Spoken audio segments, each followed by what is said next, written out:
안녕하세요 여러분. 오늘의 흥미로운 영상 내용은 소니아 소토마요르 판사의 대법원 잔류 결정, 그리고 트럼프가 첫날에 할 수 있는 일과 할 수 없는 일에 관한 것입니다. 우선 좋아요 버튼을 누르고 채널 구독 및 알림 설정도 잊지 마세요. 여러분의 관심과 지지가 저희에게 큰 힘이 됩니다. 첫 영상은 월스트리트 저널의 기사를 바탕으로 미국 대법원 판사 소니아 소토마요르에 관한 이야기를 해보겠습니다. 이 소식은 미국 정치와 법원에 대한 이야기인데요. 특히 진보와 보수 사이의 논쟁이 뜨겁습니다. 오늘의 주제는 소니아 소토마요르 판사가 대법원에 남을 것으로 예상되는 이유입니다. 현재 대법원은 보수와 진보 성향의 판사들로 구성되어 있는데 소토마요르 판사는 대표적인 진보 성향 판사입니다.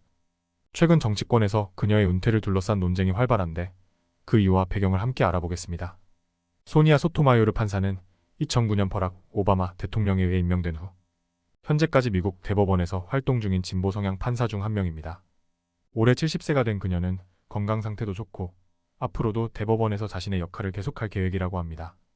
그녀와 가까운 지인들에 따르면 소토마요르는 본인의 위치와 역할을 매우 소중히 여기며 은퇴할 생각이 없다고 전했는데요.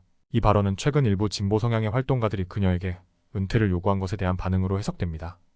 왜 진보 활동가들은 소토마요르 판사에게 은퇴를 요구했을까요? 현재 미국 대법원은 보수 성향 판사들이 다수인데 진보 활동가들은 만약 소토마요르가 임기 내에 은퇴하면 조 바이든 대통령이 그녀의 후임을 임명할 수 있게 되어 대법원에서의 진보 성향을 유지할 수 있을 것이라고 생각한 것입니다. 2020년에 진보 성향의 루스 베이더 긴스버그 판사가 87세의 나이로 사망하면서 트럼프 대통령이 그 자리에 보수 성향의 에이미 코니 페러 판사를 임명한 사건이 있었는데요. 이 일로 인해 대법원에서 보수 성향이 더욱 강해졌습니다. 소토마요르 판사는 대중에게도 친숙한 인물입니다. 그녀는 자신이 진단받은 일형 당뇨병을 오랫동안 관리해오고 있으며 그동안 베스트셀러 책을 출판하고 시민교육에도 힘써왔습니다.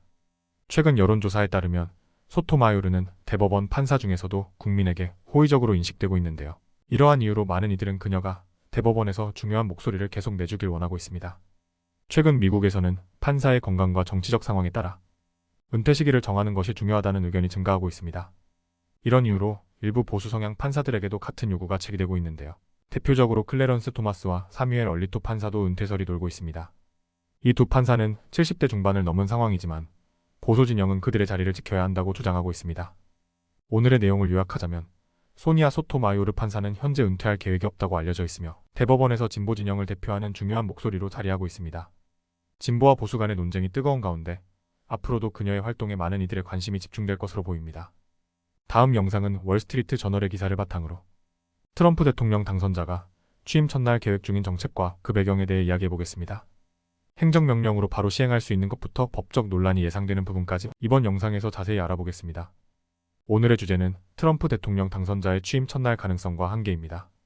트럼프는 취임 즉시 추진할 야심찬 정책들을 준비하고 있는데요. 그 중에는 이민정책 강화, 기후 협정 탈퇴, 특별검사 해고 등이 포함되어 있습니다. 그럼 각 항목별로 자세히 알아보겠습니다. 첫째, 트럼프는 미국 역사상 최대 규모의 추방 프로그램을 약속했습니다.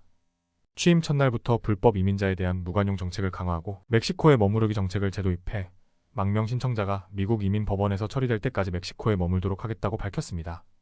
또한 미국 멕시코 국경벽 건설을 재개하겠다고 했죠. 하지만 이런 계획들은 시행까지 시간이 걸릴 수 있습니다. 둘째, 트럼프는 1월 6일 폭동과 관련해 기소된 인물들을 정치범으로 보고 많은 사람을 사면할 것이라고 발표했습니다. 또한 트럼프는 연방범죄를 조사 중인 잭 스미스 특별검사를 해고하겠다는 입장인데요. 이는 법적 논란을 불러일으킬 수 있습니다. 스미스는 트럼프의 기밀 문서 유출 사건을 포함한 여러 사건을 수사 중입니다. 셋째, 트럼프는 미국을 다시 한번 파리 기후 협정에서 철수시키겠다고 밝혔습니다. 이는 국제사회에서 기후 문제에 대한 미국의 역할을 줄이려는 움직임으로 해석됩니다. 바이든 대통령은 트럼프가 철수한 이후 다시 기후 협정에 복귀했지만 트럼프는 이 협정이 미국의 경제적 이익에 반한다고 주장하며 철회를 계획하고 있습니다. 넷째, 외교와 국방 부문에서 트럼프는 미국의 이익을 최우선으로 하겠다고 공언했습니다. 우크라이나, 중동의 분쟁 해결을 약속하며 군사비 지출을 줄이고 국내 경제 활성화에 집중하겠다는 계획입니다. 또한 아프가니스탄 철군과 관련된 장군들의 사임을 요구하며 미국의 군사적 개입을 축소하려 하고 있습니다.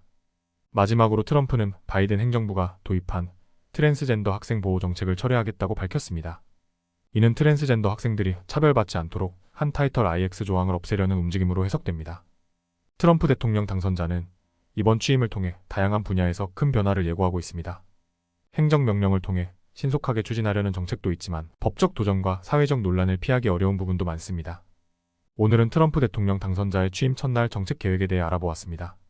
앞으로 트럼프 행정부의 정책 변화가 어떻게 진행될지 많은 관심이 집중될 것입니다. 오늘은 여기까지입니다. 다음 영상에서 더 유익하고 흥미로운 내용으로 찾아뵙겠습니다. 이 영상은 투자 의견이 아닙니다. 매우 고맙습니다.